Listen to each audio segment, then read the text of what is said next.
Hello, जय श्री कृष्णा, राधे राधे। आप सभी को स्वागत है आपका हमारे यूट्यूब चैनल में। तो आज हम आपको सुनाएंगे सुखिया अमावस की कहानी। अगर आपको हमारी कहानी अच्छी लगे तो आप हमारी कहानी को लाइक करना, वीडियो को शेयर करना और चैनल को सब्सक्राइब करना।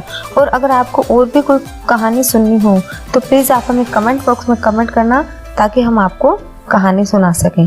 तो चलो बने रहिए आप हमारे वीडियो में और सुनते रहिए एक प्यारी सी सुखिया अमावस की कहानी। पूर्व काल में एक नगर था। उसका राजा व रानी धार्मिक एवं प्रजा प्रेमी थे। उसके महल के सामने नगर सेठ की हवेली थी। रानी व नगर सेठानी में मित्रता व प्रेम था। एक दिन नगर सेठ की हवेली से विलाप की आवाजें आने लगी। रानी ने राजा के विलाप का कारण पूछा। राजा ने कहा, नगर सेठ का पुत्र मर गया है। इसी दुख से दुखी होकर सेठ जेठानी दोनों रो रहे हैं। रानी ने पूछा, दुख क्या होता है? राजा ने कहा, उसका पुत्र छत से गिर गया है। तुम भी गिराकर देखो, पता चल जाएगा। रानी तो भोली थी, उसने दुख देखने को सचमुच ही पुत्र को महल की छत से नीचे गिरा दिया। उसने आकर राजा को बताया तो घबराकर राजा कुंवर को देखने भागा। देखे तो कुंवर तो गारे के ढेर पर गिरा हुआ है। उसको एक खरोंच तक नहीं आई।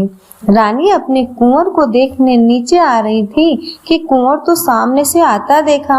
राजा को विस्मित हो गया। इतने ऊपर से गिरकर भी कुंवर का बाल भी बांका नहीं हुआ।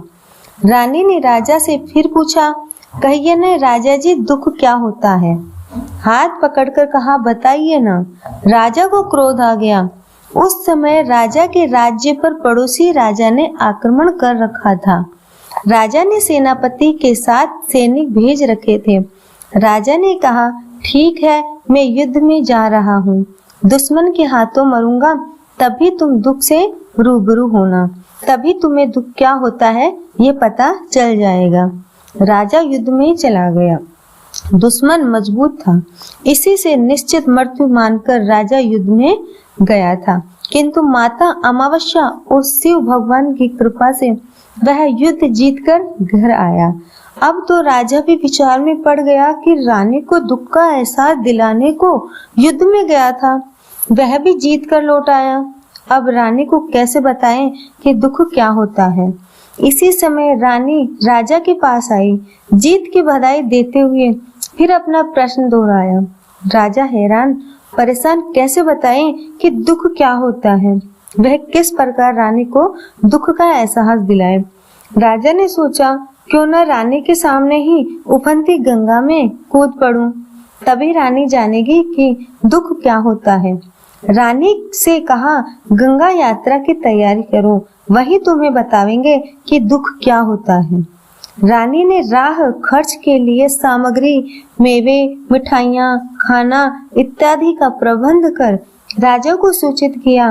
राजा ने राह के लिए आवश्यक धन व कुछ सैनिक व नौकर लेकर यात्रा के लिए प्रस्थान कर लिया। इधर कैलाश पर्वत पर भगवान शंकर ने पार्वती से कहा कि चलो सती सुखिया अमावस माता की कृपा प्राप्त कर एक सुखी आत्मा के दर्शन कर आए। तुम गाय बन जाओ और मैं नांदिया बन जाता हूँ।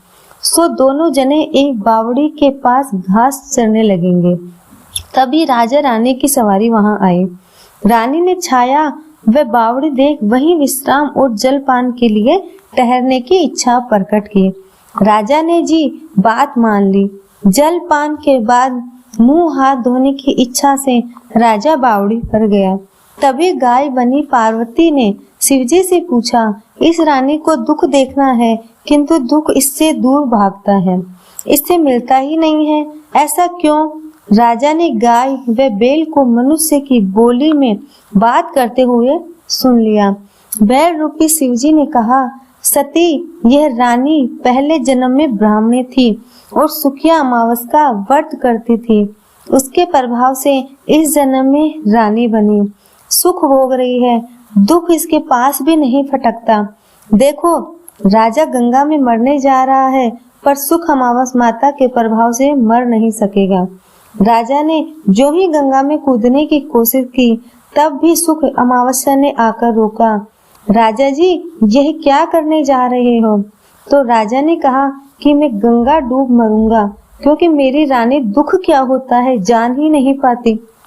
सुखी अमावस्या ने कहा कि राजा जी, जो मेरी उपासना करता है वो चाहे स्वयं दुख देखने की कितनी ही कोशिश कर ले, लेकिन दुख को उसके पास फटकने ही नहीं देती। तेरी रानी ने मेरी उपासना की, उसी का प्रताप है कि रानी दुख नहीं देख पाती। राजा लौटकर आ गया तो उसने भी गाय व बैल की सारी बातें सुनकर माना कि माँ अमावस्या की कृपा से रानी दुख नहीं देखती। राजा लौटकर अपने नगर आ गए और संपूर्ण नगरी की जनता को यह संदेश दिया कि वे सब सुखी अमावस्या का व्रत करें। बोलो श्री राधे कृष्ण भगवान की जय। बोलो भगवान शंकर की जय। बोलो मैया पार्वती जी की जय।